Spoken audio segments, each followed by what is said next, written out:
Watch exactly what happens when the very foundations of government accountability are tested under the bright, unforgiving lights of a congressional hearing room as Representative Jamie Raskin completely and methodically corners Secretary Kristi Noem, exposing a dark, complex web of shocking administrative decisions and forcing her to look directly into the eyes of the shattered families she so deeply wronged. The atmosphere in the Grand Committee room was thick with an almost suffocating tension, the kind of heavy, expectant silence that only precedes a monumental political reckoning. Cameras flashed in rapid succession, capturing the rigid posture of the secretary as she sat before the microphone, while a quiet, mournful stillness radiated from the gallery behind her, where the grieving family sat shoulder to shoulder, holding on to the fragile hope that the truth would finally be brought to light. This was not merely another routine day of bureaucratic oversight on Capitol Hill. This was a profoundly emotional, high-stakes battle for the soul of justice, a moment where the raw, devastating consequences of federal power were about to be laid bare before the entire nation. Representative Jamie Raskin, a man known for his razor-sharp constitutional acumen and unwavering moral compass, did not begin his questioning with standard, dry, procedural inquiries. Instead, he initiated the intense confrontation by immediately shifting the focus away from political theater and grounding the proceedings in the absolute devastating reality of the loss of American lives.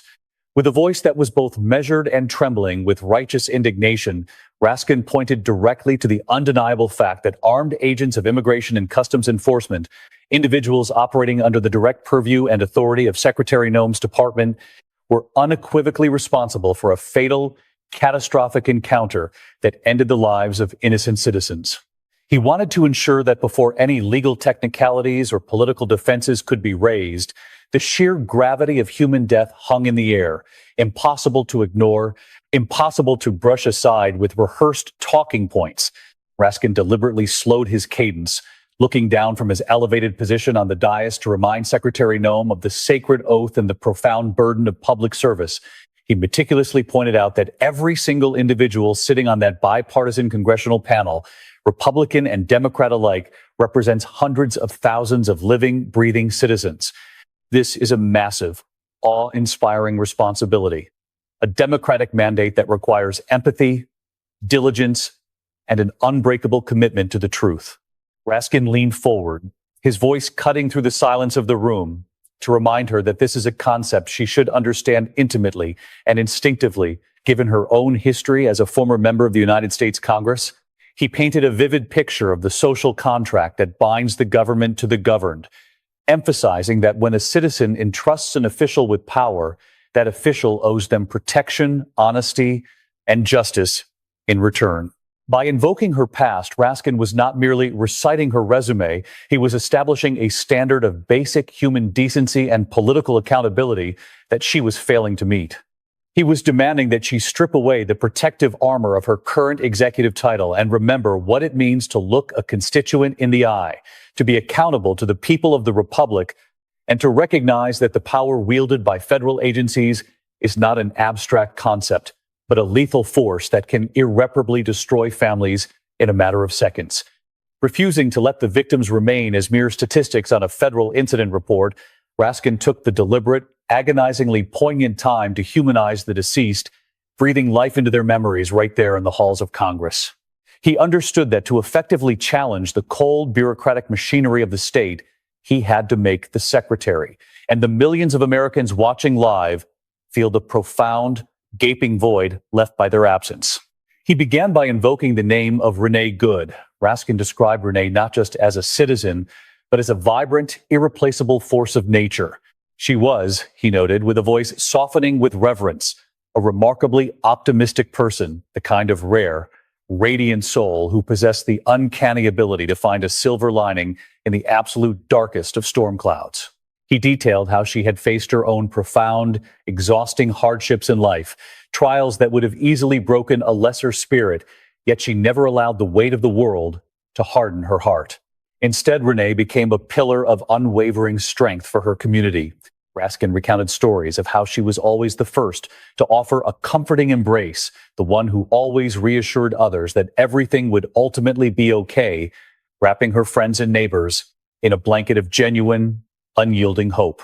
To extinguish such a deeply empathetic, beautiful light in a sudden violent clash with federal agents was not just a tragic accident, it was a profound theft from the community that relied on her warmth, her smile, and her endless reservoir of kindness. Then, Raskin turned the chamber's attention to the heartbreaking story of Alex Prey. The silence in the room deepened as the representative painted a masterful, vivid portrait of a young man whose life was defined by dedication, joy, and a deep connection to the world around him. Alex, Raskin noted, was a dedicated Boy Scout, a young man who had internalized the solemn oaths of trustworthiness, loyalty, helpfulness, and kindness from a very early age. He lived his life bound by a strong, unwavering moral code that prioritized community and service above all else. Beyond his dedication to the Scouts, Alex was a passionate choir member, a young man whose voice soared in harmony with others, bringing a sense of spiritual peace and communal joy to everyone fortunate enough to hear him sing. Raskin vividly described him as a true Green Bay outdoorsman, someone who found his deepest solace and spiritual connection walking beneath the towering pines, feeling the crisp Wisconsin air, and navigating the natural beauty of the American landscape. But it was the personal, intimate details that Raskin wove into the narrative that truly broke the hearts of those listening. He spoke of Alex's profound, unconditional love for his dog, a loyal companion named Jewel. He painted an image of a young, vibrant man whose greatest joy was simply throwing a stick in the woods for his beloved pet, an image of pure, untainted innocence that stood in horrific, jarring contrast to the violent, bloody reality of his sudden death at the hands of the state. To truly capture the essence of what had been lost forever, Raskin introduced the incredibly moving, tear-soaked testimony of Alex's sister. He read her words aloud, her loving recollection that Alex possessed a unique, almost magical, magnetic ability to completely illuminate any room he ever entered.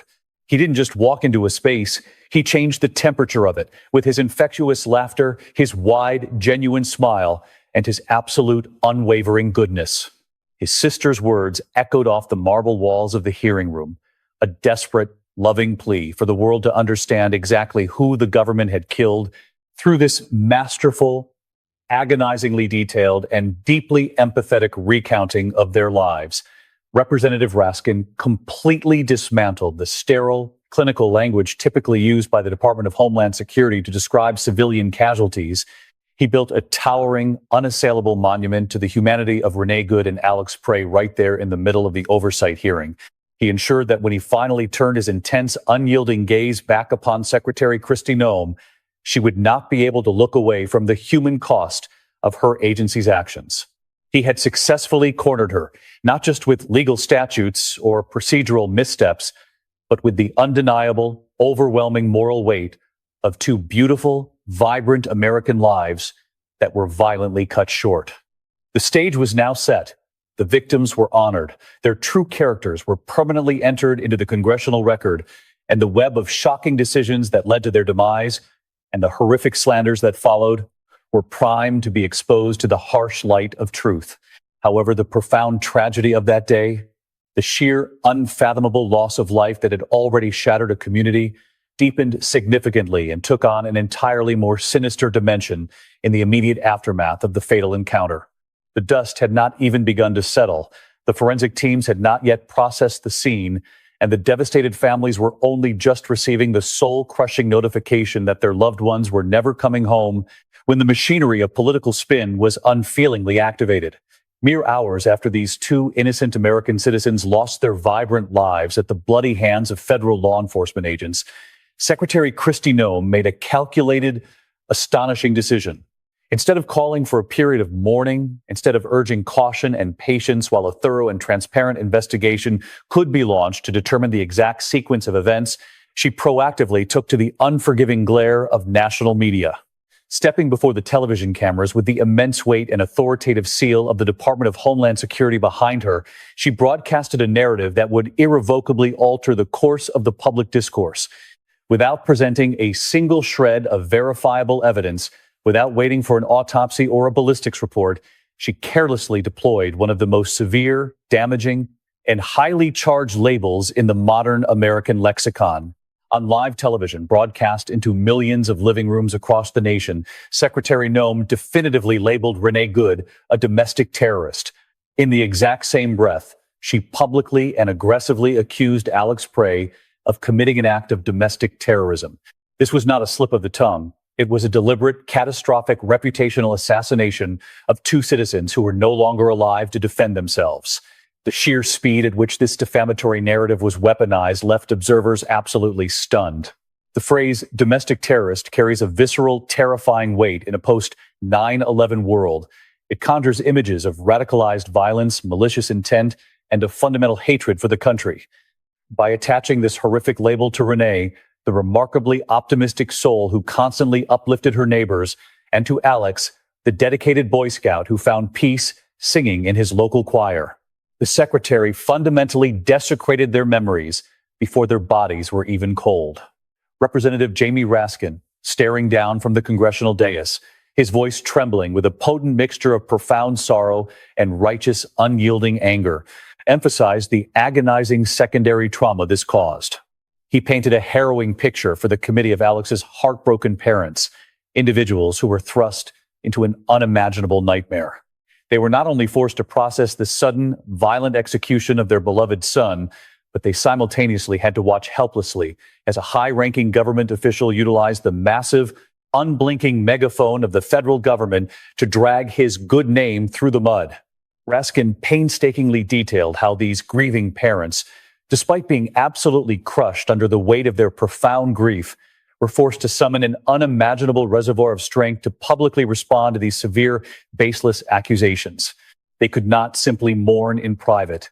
The administration had forced them onto the battlefield of public opinion to defend the honor of their slaughtered child. Raskin recounted their public statement, noting the raw, unvarnished agony in their words as they called the administration's fabricated narratives regarding their son completely reprehensible and utterly disgusting. They knew their boy. They knew the young man who loved walking his dog, Jewel, through the quiet, snow-dusted woods of Wisconsin. To hear him branded as a violent extremist by the very government that was supposed to protect his constitutional rights was a betrayal so deep it defied linguistic expression. The parents' words, reprehensible, disgusting, hung heavy in the congressional hearing room, serving as a stark, undeniable indictment of the secretary's reckless rush to judgment. It was within this deeply charged, overwhelmingly emotional context that Representative Raskin executed his masterful strategy.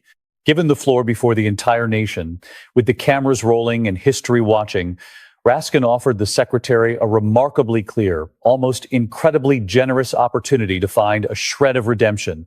He paused, lowering his voice to a tone of serious, deliberate inquiry, creating a space for accountability. He was offering her a lifeline, a chance to retract her defamatory claims and apologize to the families sitting just rows behind her.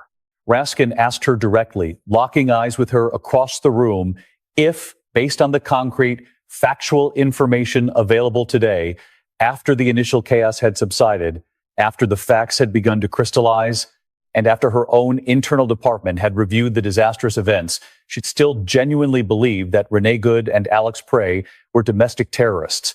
It was a perfectly distilled, unavoidable yes or no question. It was a demand for truth. It was a moment where moral courage was required, an invitation to simply admit that a mistake of catastrophic proportions had been made in the heat of the moment. Yet rather than rising to the solemnity of the occasion, Secretary Noem immediately and predictably attempted to deflect the direct inquiry. The tension in the room spiked as observers watched her instantly pivot, her body language tightening as she retreated into the well-worn, cynical playbook of political survival. She refused to answer the actual question posed to her. Instead, she offered a masterclass in bureaucratic obfuscation. She stated, in a carefully modulated voice devoid of genuine emotional resonance, that the events that transpired in Minnesota were an absolute tragedy. She seamlessly transitioned into offering her general, sanitized condolences to the grieving families, acknowledging with cold detachment that their lives were forever altered by the chaotic situation. It was a textbook, public relations approved non-answer. She deployed passive, evasive language, referring to a chaotic situation rather than an execution by federal agents, and calling it an absolute tragedy as if it were a natural disaster, rather than the direct result of human decisions made under her ultimate command.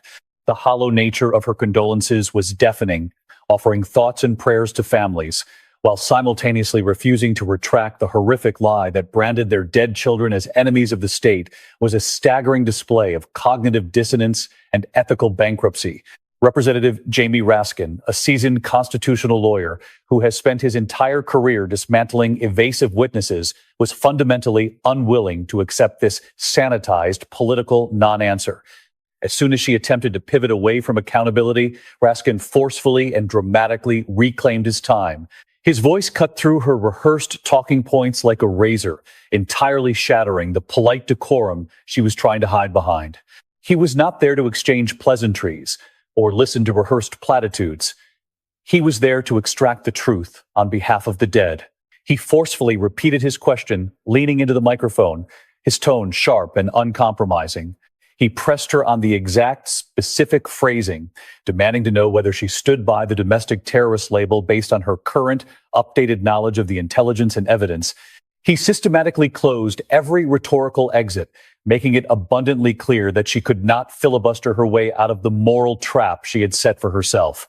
Faced with this relentless, unyielding pressure and entirely stripped of her ability to pivot to generalities, Secretary Noem executed her final, desperate maneuver. She completely retreated behind the opaque, impenetrable wall of bureaucratic procedures, looking down at her notes, avoiding the intense gaze of the representative and the tear-filled eyes of the families behind her.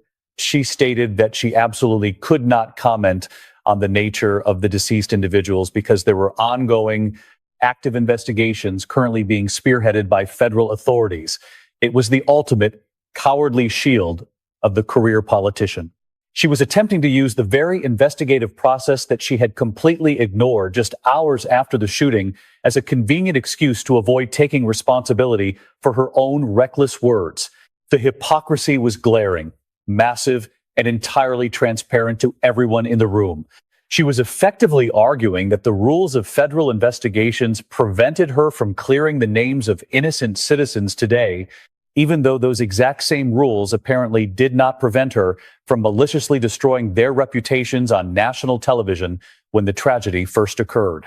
Through this blatant evasion, the secretary did not just fail the families of Renee Good and Alex Prey, she failed the fundamental test of leadership, choosing the temporary, fragile safety of bureaucratic silence over the basic, profound duty of human honesty. The atmosphere in the congressional hearing room shifted from heavy sorrow to electric tension as Representative Jamie Raskin immediately seized upon the glaring, inescapable hypocrisy of Secretary Kristi Noem's defense.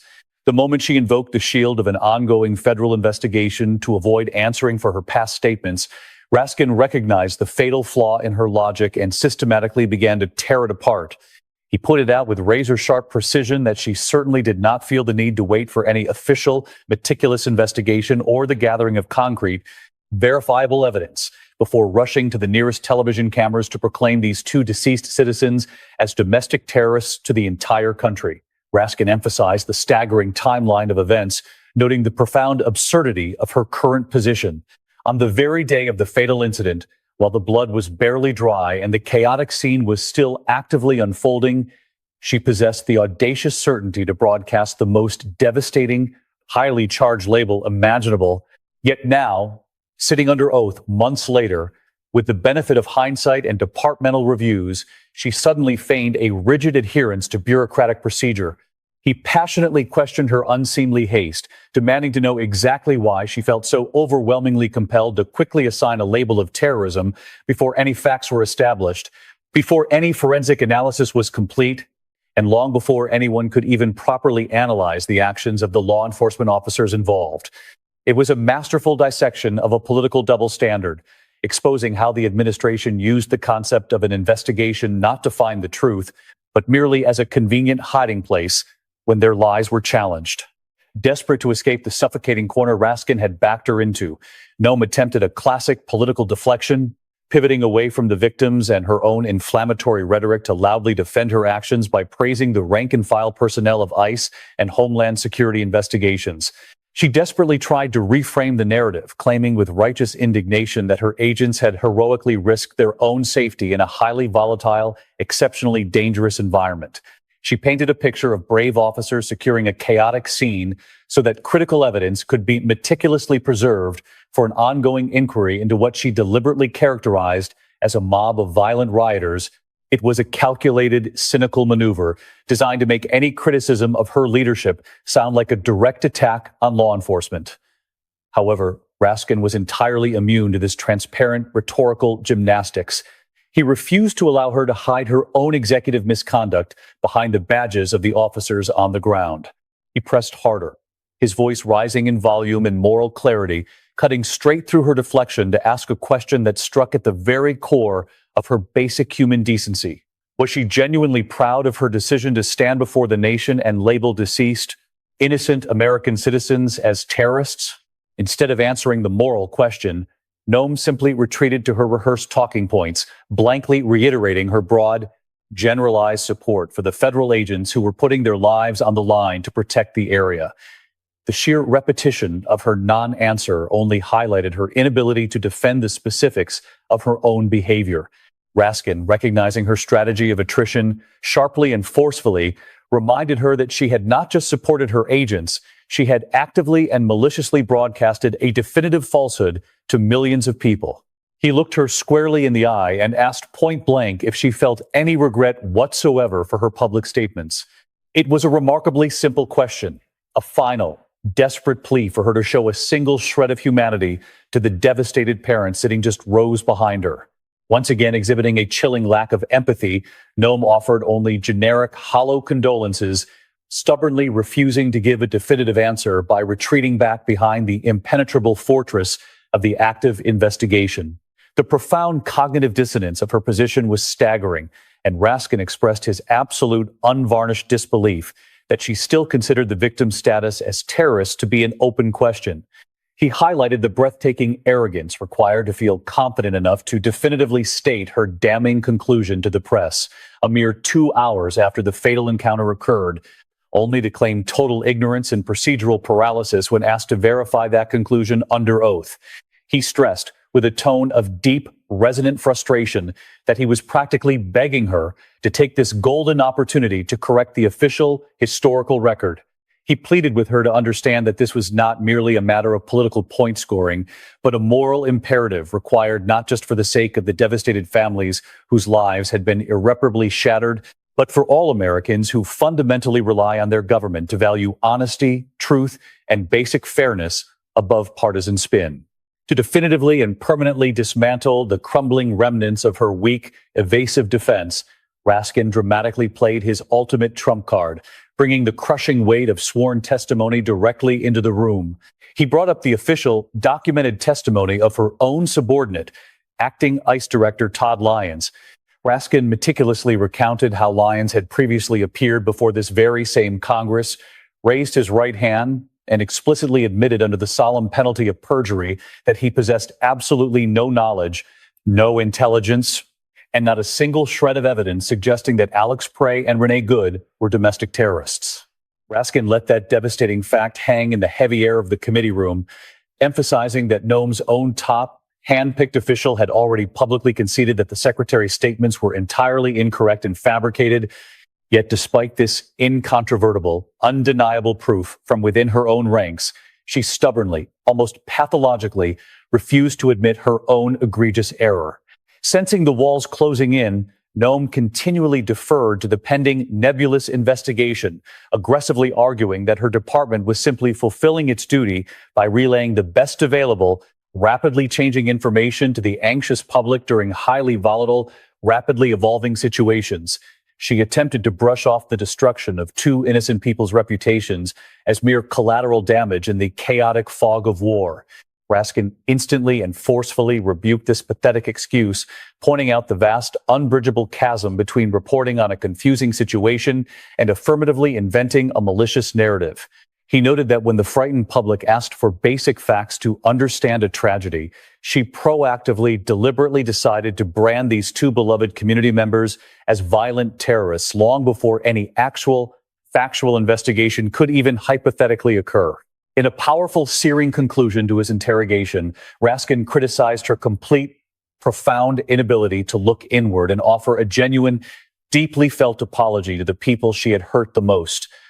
He pointed out the cruel, sickening irony that she was only willing to offer hollow, meaningless condolences to the press, falsely claiming to stand in solidarity with the grieving families while simultaneously refusing to give them the one thing they desperately needed and entirely deserved: the truth and the restoration of their children's stolen honor. Recognizing that his impassioned appeals to basic human decency, morality, and administrative accountability had continuously shattered against Secretary Kristi Noem's impenetrable wall of rehearsed bureaucratic deflections and hollow political rhetoric, Representative Jamie Raskin executed a masterful and highly calculated shift in his interrogative strategy. The atmosphere in the grand congressional hearing room, already thick with grief and righteous indignation, subtly transformed as Raskin adjusted his microphone, leaned forward, and deliberately altered the cadence of his voice. He was no longer asking her to search her conscience, for he had seemingly concluded that such an endeavor was futile. Instead, he was preparing to trap her within the rigid, unyielding confines of American constitutional law. He was about to subject the Secretary of the Department of Homeland Security, a cabinet member entrusted with immense lethal executive power, to a relentless, rapid-fire series of fundamental legal questions. Raskin stripped away the emotional pleas and the complex narrative of the Minnesota tragedy, distilling the profound loss of life down to the absolute bedrock of civil rights. He explicitly demanded simple, unequivocal yes or no answers, leaving her absolutely zero room to maneuver, pivot, or hide behind the convenient, opaque shield of an ongoing federal investigation. The silence in the gallery was absolute as Raskin delivered his first surgical strike, grounding his inquiry in the most sacred of American traditions, the First Amendment. With a voice as cold and clear as ice, he looked directly at the secretary and asked if it is, under any circumstance, lawful for heavily armed federal agents to fatally shoot a citizen solely for engaging in a peaceful protest. He did not ask about riots. He did not ask about chaos. He isolated the specific constitutionally protected act of peaceful assembly. The question hung in the air, a devastatingly simple premise that tested the very foundation of her department's operating procedures. Secretary Noem, suddenly stripped of her ability to obfuscate, found herself tightly boxed into a legal corner. To answer yes would be to openly endorse state-sponsored murder and a flagrant violation of the United States Constitution. To answer no was to begin dismantling the defensive narrative she had constructed around her agents. With a tight, reluctant expression, Noem conceded the point, quietly admitting that no, it is absolutely not lawful to execute a citizen for exercising their right to peacefully protest.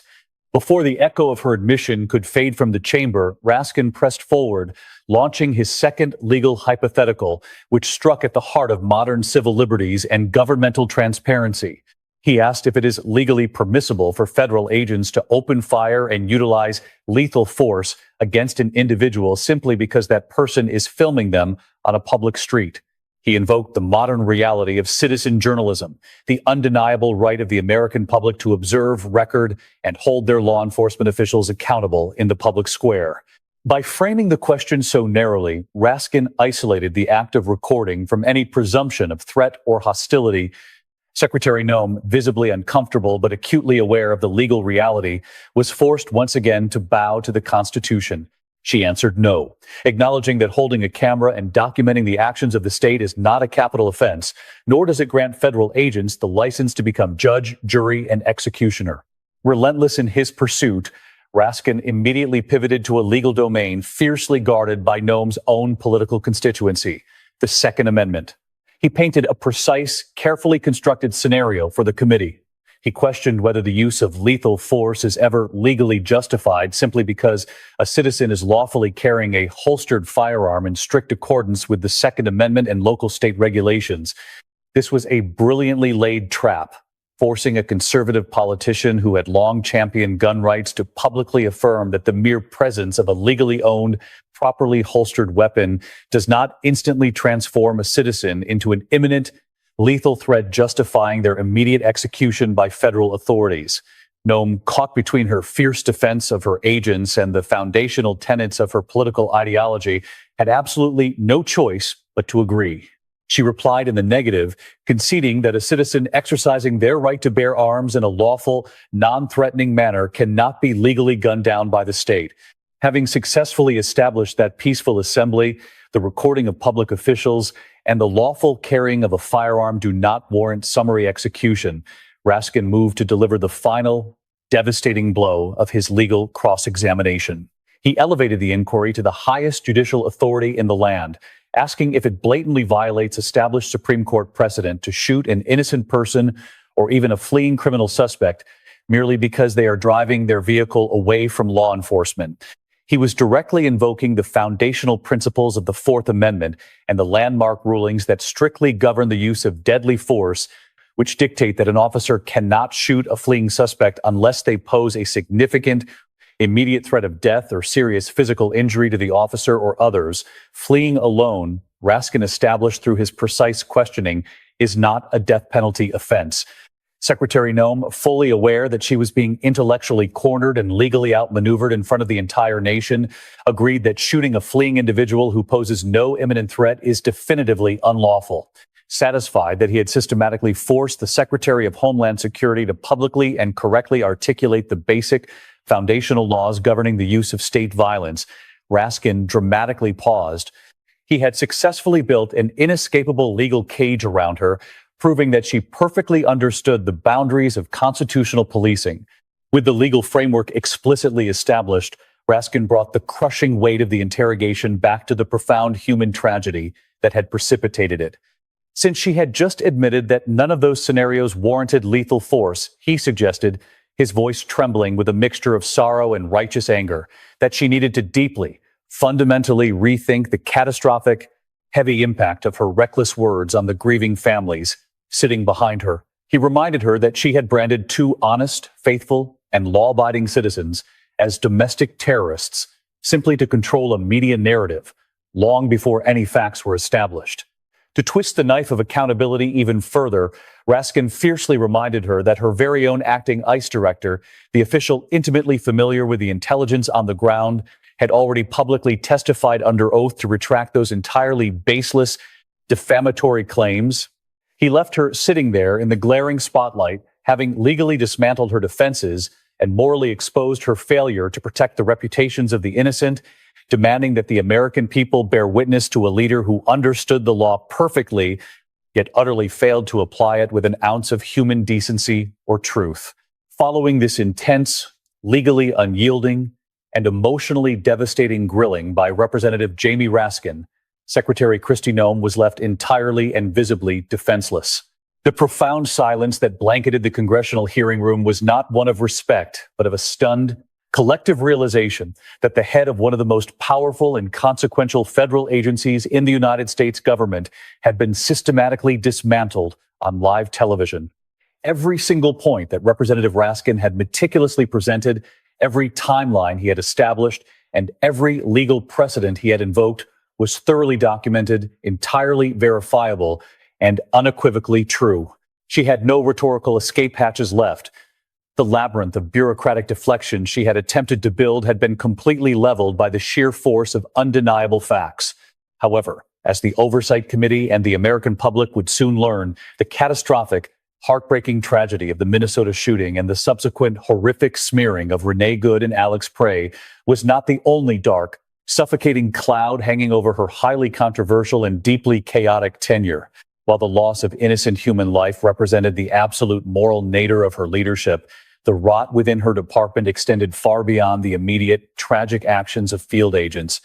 As the congressional inquiry broadened its scope, peeling back the layers of executive secrecy, it exposed a staggering, almost incomprehensible culture of financial corruption, self-aggrandizement, and a grotesque misuse of public funds that treated the solemn duties of the Department of Homeland Security as a personal piggy bank and a taxpayer-funded public relations firm.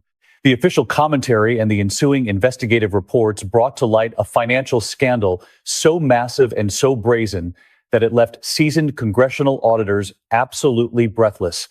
The meticulous review of departmental expenditures detailed exactly how an eye-watering $220 million of hard-earned American taxpayer money was quietly, deliberately, and inappropriately funneled away from critical national security infrastructure and redirected into highly produced, glossy promotional advertisements starring none other than the secretary herself.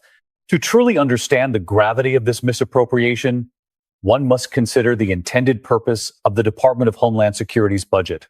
These funds are specifically authorized by Congress to secure the nation's borders, combat human trafficking, thwart cyber terrorism, and provide vital, life-saving emergency management and disaster relief to citizens in their absolute darkest hours of need. Yet the staggering sum of $220 million was not utilized to create informative public service announcements regarding border security protocols, nor was it spent on outreach programs designed to protect vulnerable Americans from emerging threats. Instead, this massive fortune was squandered on what can only be described as a series of incredibly expensive, taxpayer-funded vanity clips. These videos were not shot with the gritty, urgent realism of a law enforcement agency at work. They were shot with the sweeping, cinematic grandeur of a high-budget Hollywood production. The footage prominently featured Kristi Noem, carefully styled and dramatically lit, riding a majestic horse across the sweeping, picturesque landscapes near Mount Rushmore. The soaring aerial drone shots, the swelling orchestral background music, and the deliberate slow-motion cinematography bore absolutely zero resemblance to the grueling, dangerous reality of Homeland Security operations. Instead, as many critics and flabbergasted political observers accurately pointed out, these deeply inappropriate promotional spots closely resembled a highly polished, multi-million-dollar cinematic audition for a leading role in a daytime Hallmark movie.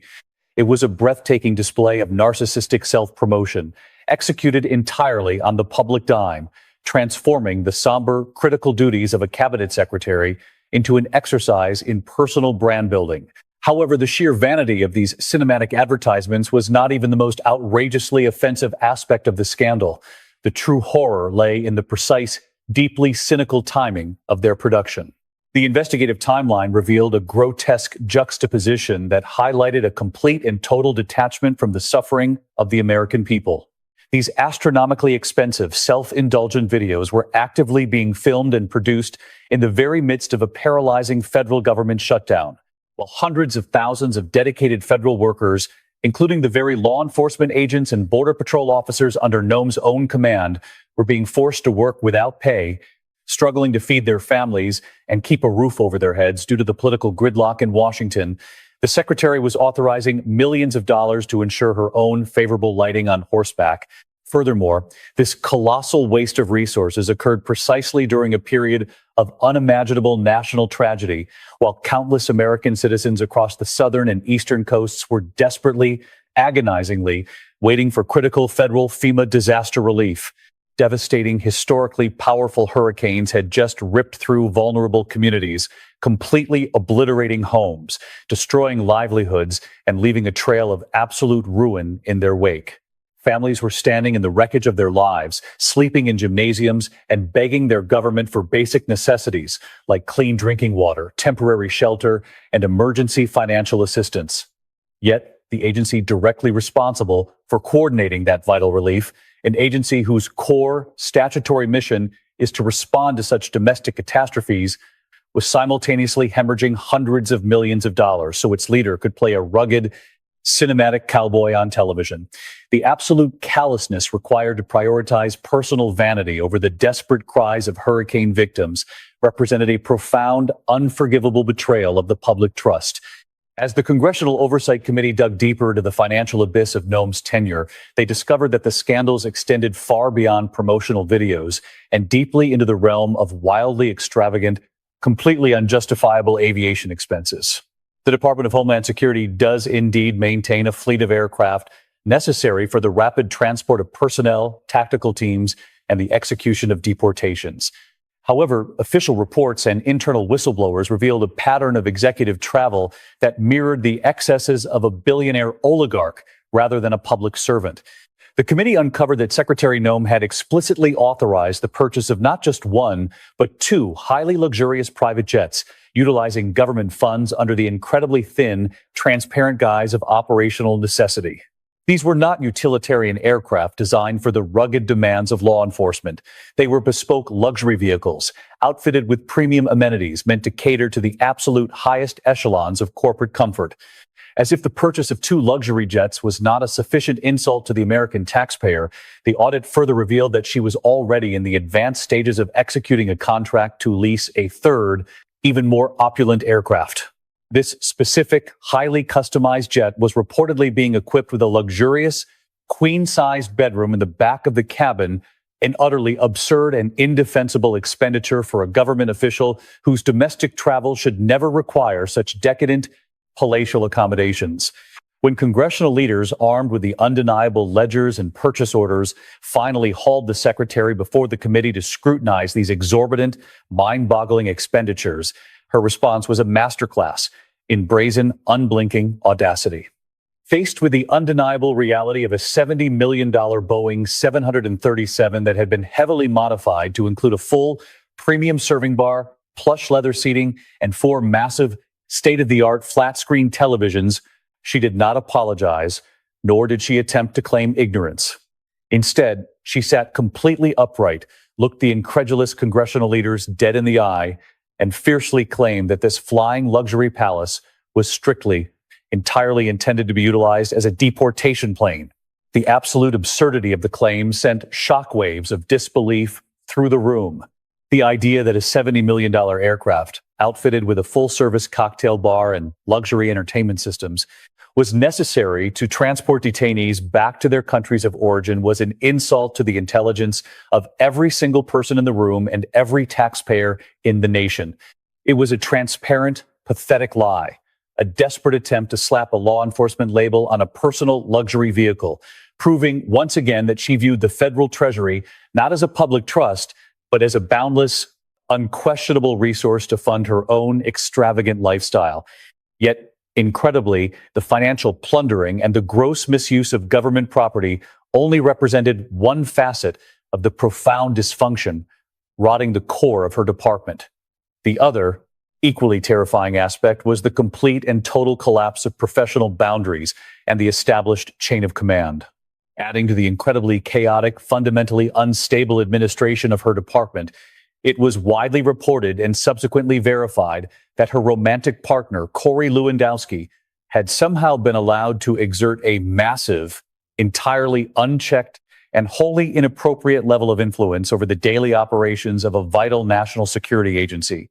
Lewandowski, a political operative with absolutely no official security clearance, no Senate confirmation, and no statutory authority whatsoever within the Department of Homeland Security, was allegedly treating the federal agency as his own personal fiefdom.